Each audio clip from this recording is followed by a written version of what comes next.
Movie start होती है और हम 5 साल पहले का वक्त देखते हैं कि गॉडज़िला की कॉन्ग से लड़ाई हो गई थी और उसके बाद गॉडज़िला समंदर के गहरे पानियों में चला गया था। उसके बाद से अब तक गॉडज़िला को किसी ने नहीं देखा और ना ही गॉडज़िला पानी से बाहर आया।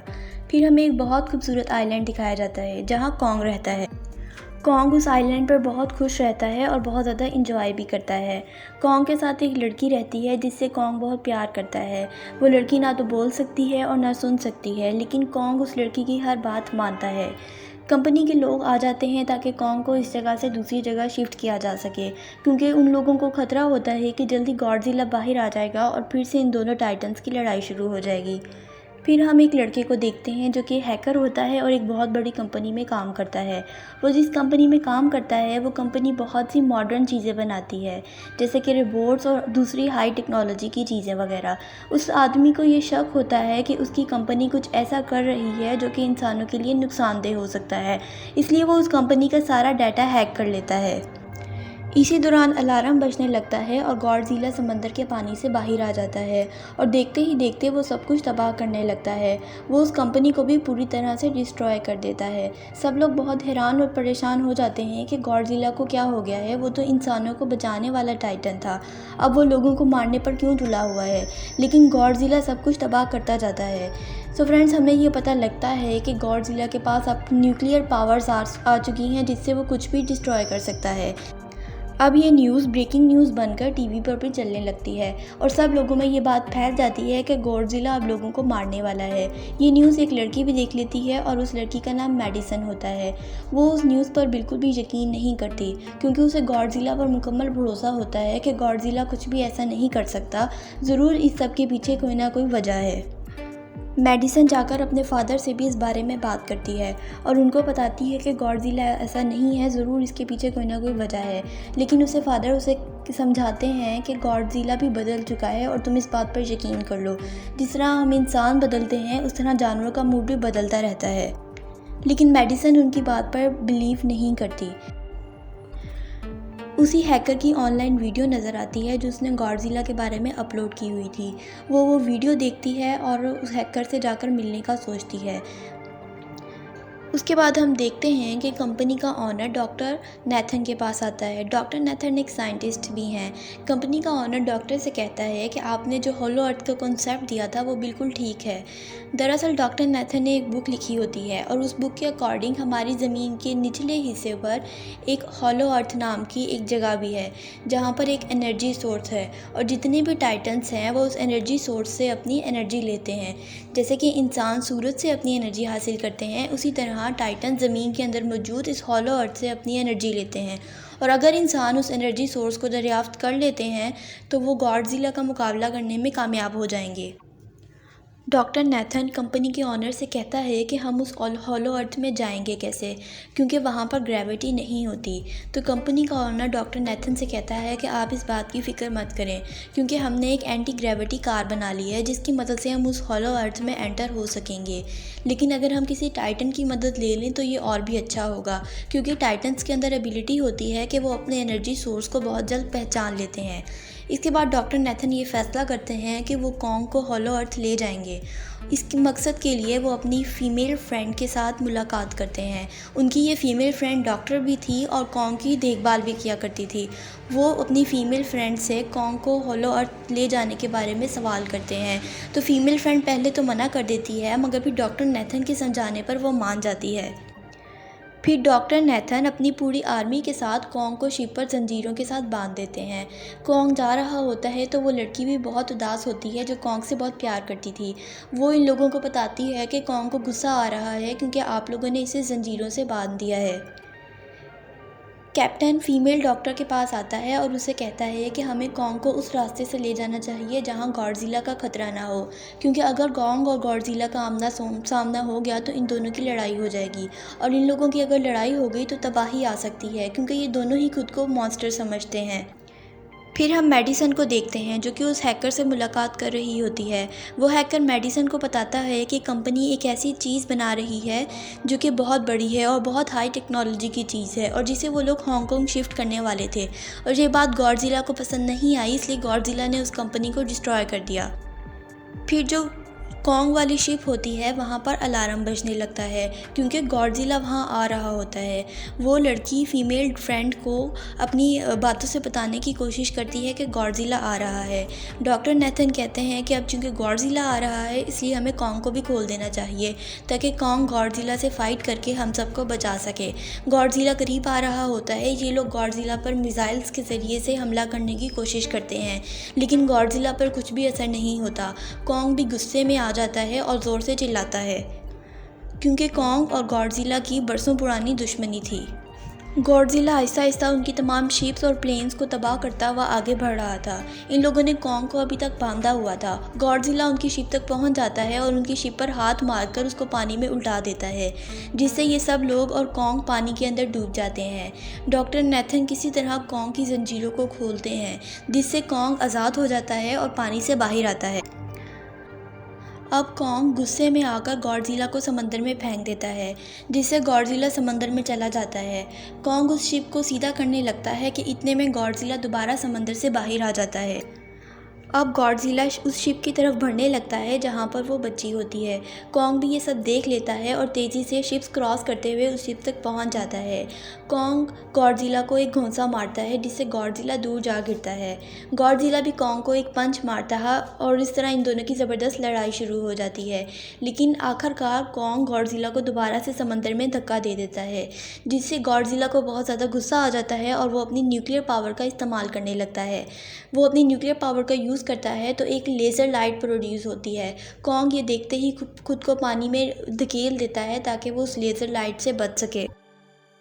गॉडजिला कॉन्ग को समंदर की गहराइयों में लेकर जा रहा होता है ताकि वो कॉन्ग को मार सके।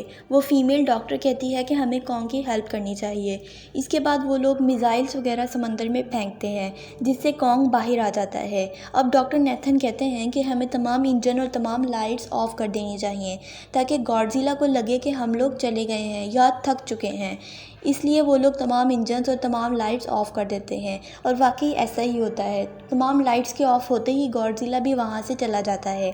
अब डॉक्टर नेथन बहुत परेशान होते हैं कि हम लोग कॉन्ग को किस तरह होलो अर्थ पर लेकर जाएंगे।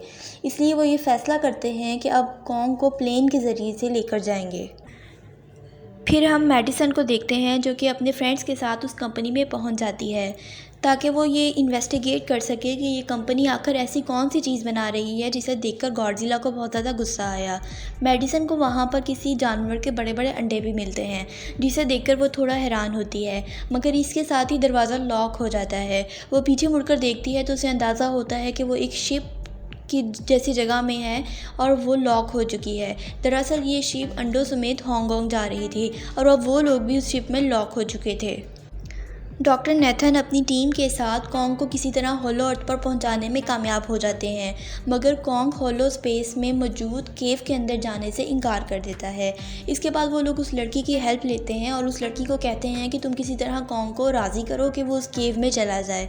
वो लड़की कॉन्ग के पास आती है और उसे केव में जाने को कहती है। अब चूँकि कॉन्ग उस लड़की की कोई बात नहीं टालता और तो वो उस केव में चला जाता है और पीछे पीछे ये लोग भी अपनी मशीन लेकर कॉन्ग के पीछे चले जाते हैं और होलो अर्थ में आ जाते हैं। होलो अर्थ बहुत अजीब किस्म की दुनिया थी। होलो अर्थ पर बहुत बड़े बड़े परिंदे और मॉन्स्टर्स थे। वो लोग अपनी एंटी ग्रेविटी कार में जा रहे होते हैं कि एक मॉन्स्टर उनकी कार पर अटैक कर देता है, लेकिन कॉन्ग आकर बचा लेता है और उस मॉन्स्टर को मार डालता है। वो देखते हैं कि सब पत्थर हवा में उड़ रहे हैं क्योंकि यहाँ पर ग्रेविटी ना होने के बराबर थी। मैडिसन भी अपने फ्रेंड्स के साथ हांगकांग में पहुंच जाती है और ये देखकर शॉक रह जाती है कि उस कंपनी ने जो चीज़ बनाई थी उसका नाम मेगा गॉडजिला था। यानी उन्होंने गॉडजिला का एक और डुप्लीकेट बना लिया था जो कि गॉडजिला से भी ज़्यादा पावरफुल था और ऐसा उन्होंने गॉडजिला को मारने के लिए किया था। अब गॉडजिला को ये सब कुछ पता लग जाता है और उसे गुस्सा आ जाता है, इसलिए वो कंपनी के लोगों पर अटैक करता है।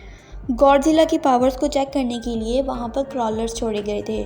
गॉडजिला उन क्रॉलर्स को सक्सेसफुली मार देता है, लेकिन मसला ये होता है कि उनके पास इतनी पावर नहीं होती जो कि इस मेगा गॉडजिला को चलाने के लिए दरकार थी और ये एनर्जी हासिल करने के लिए वो लोग होलो स्पेस में जाते हैं। मेगा गॉडजिला को ऑपरेट करने के लिए एक बंदे को रखा गया था जो मेगा गॉडजिला को एक्टिवेट कर देता है। जैसे ही मेगा गॉडजिला एक्टिवेट होता है, गॉडजिला की सेंसेस भी पूरी तरह से बेदार हो जाती और उसे पता लग जाता है कि मेगा गॉडजिला एक्टिवेट हो चुका है। कॉन्ग होलो अर्थ में मौजूद उस एनर्जी सोर्स की तरफ पहुंच जाता है जो कि एक पहाड़ में होता है। वो एनर्जी सोर्स एक पहाड़ के अंदर छुपा होता है। वहाँ पर कॉन्ग को एक एक्स भी मिलती है। ये एक्स बहुत ज़्यादा पावरफुल थी क्योंकि ये एक्स गॉडज़िला की बॉडी से बनाई गई थी। अब कॉन्ग भी बहुत ज़्यादा पावरफुल हो चुका था क्योंकि जो पावर्स अब गॉडज़िला के पास थी वो कॉन्ग के पास भी आ चुकी थी। गॉडज़िला को जब ये पता चलता है कि मेगा गॉडज़िला आ गया है तो वो तेज़ी से हांगकांग की तरफ जाने लगता है और हांगकांग पहुंचकर मेगा गॉडज़िला की तरफ जाने लगता है। रास्ते में मौजूद लोग गॉडज़िला से डरकर इधर उधर होने लगते हैं।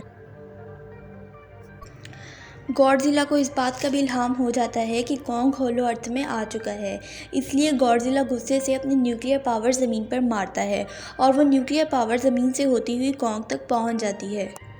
अब कॉन्ग भी अपनी एक्स लेकर गॉडज़िला से लड़ने के लिए हांगकांग चला जाता है क्योंकि गॉडज़िला ने जो न्यूक्लियर पावर उसे भेजी थी, गॉडज़िला ने उसे ये एक इशारा दिया था कि लड़ने के लिए तैयार हो जाओ और कॉन्ग इस इशारे को समझ जाता है और हांगकांग पहुंच जाता है। अब गॉडज़िला और कॉन्ग की ज़बरदस्त फाइट शुरू हो जाती है। कॉन्ग गॉडज़िला पर एक्स से हमला करने की कोशिश करता है लेकिन उसकी एक्स एक बिल्डिंग में फंस जाती है। गॉडज़िला बार बार अपनी न्यूक्लियर पावर्स को यूज़ करता है और कॉन्ग को हराने की कोशिश करता है लेकिन कॉन्ग भी किसी से कम नहीं होता, वो भी गॉडज़िला पर लगातार हमला करता है। लड़ाई के दौरान एक बार कॉन्ग अपनी एक्स से गॉडज़िला को ज़ख्मी भी कर देता है जिससे गॉडज़िला अपनी न्यूक्लियर पावर्स का इस्तेमाल करते हुए कॉन्ग को दूर फेंक देता है लेकिन कॉन्ग उस एक्स की मदद से न्यूक्लियर पावर को अपनी तरफ आने से रोक देता है। इसी तरह इनकी ये लड़ाई काफ़ी देर तक चलती रहती है। अब आहिस्ता आहिस्ता कॉन्ग गॉडज़िला से हारने लगता है। गॉडज़िला कॉन्ग की चेस्ट पर पाँव रख के खड़ा हो जाता है और दोनों एक दूसरे को देखकर धाड़ने लगते हैं लेकिन अचानक गॉडज़िला को कुछ होता है और वो कॉन्ग को छोड़कर चला जाता है। उधर कंपनी को भी वो एनर्जी सोर्स मिल जाता है जिससे वो मेगा गॉडज़िला को एक्टिवेट कर सकते थे। वो लोग मेगा गॉडज़िला को एक्टिवेट कर देते हैं लेकिन एक प्रॉब्लम हो जाती है। प्रॉब्लम ये होती है कि वो मेगा गॉडज़िला बहुत पावरफुल होता है जिसकी वजह से वो हर चीज़ अपनी कंट्रोल में ले लेता है। वो कंपनी के उस ऑनर को भी मार देता है, यानी कि मेगा गॉडज़िला अब इंसानों के कंट्रोल से भी बाहर हो चुका था। अब मेगा गॉडज़िला उस कंपनी से बाहर आ जाता है और गॉडज़िला और मेगा गॉडज़िला की एक ज़बरदस्त फाइट शुरू हो जाती है जिसमें हमें गॉडज़िला हारता हुआ दिखाई देता है क्योंकि मेगा गॉडज़िला बहुत पावरफुल था। मेडिसन अपनी फ्रेंड्स के साथ मेगा गॉडज़िला की पावर्स को ऑफ करने की कोशिश करती है लेकिन नाकाम हो जाती है। कॉन्ग लड़ाई के बाद इंजर्ड हो जाता है और एक तरफ पड़ा होता है। वो लड़की कॉन्ग को इस तरह इंजर्ड पड़े हुए देखती है तो उसकी हार्ट बीट चेक करती है और उस फीमेल डॉक्टर को आकर बताती है कि कॉन्ग मरने वाला है क्योंकि उसकी हार्ट बीट स्लो डाउन हो रही है। डॉक्टर नेथन कहते हैं कि हमें कॉन्ग को इलेक्ट्रिक शॉक देना होगा। इसके बाद वो लोग अपनी एंटी ग्रेविटी कार की मदद से कॉन्ग को एक इलेक्ट्रिक शॉक देते हैं जिससे कॉन्ग उठकर खड़ा हो जाता है। वो लड़की कॉन्ग को समझाती है कि गॉडज़िला हमारा फ्रेंड है, तुम्हें उससे लड़ना नहीं है बल्कि उसकी मदद करनी है, जाओ और जाकर उससे बचाओ। कॉन्ग भी उसकी बात समझ आता है और उस जगह पर पहुंच जाता है जहां मेगा गॉडज़िला और गॉडज़िला की लड़ाई हो रही थी। मेगा गॉडज़िला गॉडज़िला को मारने ही वाला होता है कि कॉन्ग आकर गॉडज़िला को बचा लेता है और मेगा गॉडज़िला पर अपनी एक्स से हमला करता है। लेकिन प्रॉब्लम ये थी कि मेगा गॉडज़िला बहुत ही ज़्यादा पावरफुल था, उस पर किसी भी चीज़ का कोई असर नहीं हो रहा था और कॉन्ग के पास जो एक्स थी वो भी चार्ज नहीं थी, लेकिन इसके बावजूद कॉन्ग बार बार अपनी एक्स से उस पर अटैक करता रहता है। अब कंपनी में मौजूद मेडिसन और उसके फ्रेंड्स जब मेगा गॉडज़िला की पावर्स को ऑफ करने की कोशिश करते हैं और वो उनसे नहीं होती तो उन्हें गुस्सा आ जाता है। वो उस मशीन के ऊपर पानी डाल देते हैं जिससे ये होता है कि मेगा गॉडज़िला की पावर्स वक्ती तौर पर ख़त्म हो जाती हैं और वो नीचे गिरने लगता है। मौके का फ़ायदा उठाकर गॉडज़िला उसकी कॉन्ग की एक्स को चार्ज कर देता है और जब मेगा गॉडज़िला दोबारा उठता है तो वो दोनों पूरी पावर से मेगा गॉडज़िला पर हमला करते हैं और उसे मार डालते हैं। मेगा गॉडज़िला को मारने के बाद कॉन्ग और गॉडज़िला दोनों आपस में लड़ने के लिए खड़े हो जाते हैं लेकिन वो आपस में नहीं लड़ते क्योंकि उन्हें समझ आ जाती है कि वो दोस्त हैं और उन्हें हर काम मिलकर करना है। इसके बाद गॉडज़िला दोबारा से पानी में चला जाता है और कॉन्ग होलो अर्थ में चला जाता है जहां वो उस लड़की को भी अपने साथ ले जाता है जिससे वो बहुत प्यार करता था और इस तरह इस मूवी की एंडिंग हो जाती है।